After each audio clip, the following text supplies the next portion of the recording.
California is known worldwide for its walnuts, producing 720,000 tons last year alone.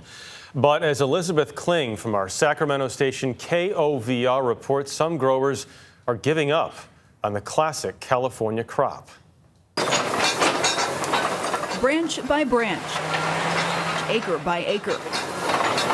Walnut trees in place for more than a decade at Bullseye Farms are now destroyed. We farm a little over 1,000 acres of walnuts, and we're removing about 500. Orchard manager Nick Edsel says the decision wasn't easy. It took 7 years just to get these trees big enough to produce a crop. The walnuts on these trees are just starting to form, but they won't be here long enough to mature. These are next in line to be knocked over and dried and then sent on to the wood chipper.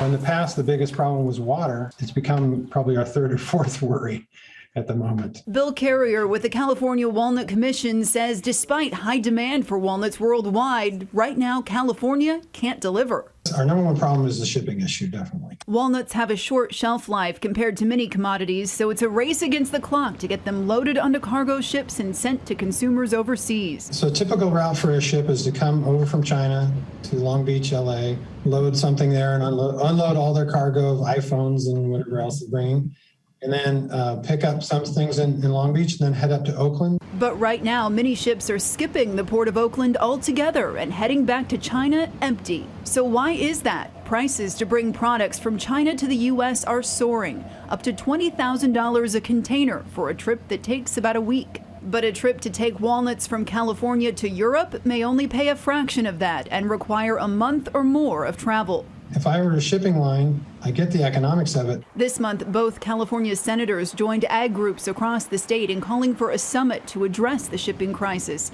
saying they are, quote, deeply concerned that U.S. agricultural producers are unable to secure containers to export their products.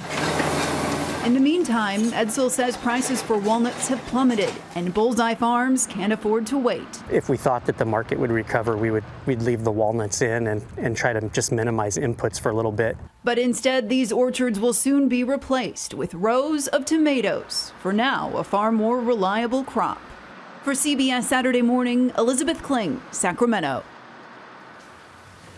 The water issue is understandable, but in looking this up, China and the U.S. produce the most walnuts. If the U.S. slows that production and then you're looking for China to import, now you have the supply chain issues again. And then after that, it's the EU, Ukraine, and Chile that are producing. So not that you're worried about a shortage at this point of walnuts, but it's interesting when we're getting rid of manufacturing of something or the growth of something here. You did a deep dive on walnuts. Yeah, I was curious because I was wondering. Yeah, no, it's I didn't know China was the top producer. Yeah, and we all like tomatoes. Nothing wrong with replacing them with tomatoes, but when you have a classic staple like that, yeah, but the tomatoes take a lot of water too. Have you ever tried growing less than the walnuts? I have tried them before. Almonds are on the list too. Well,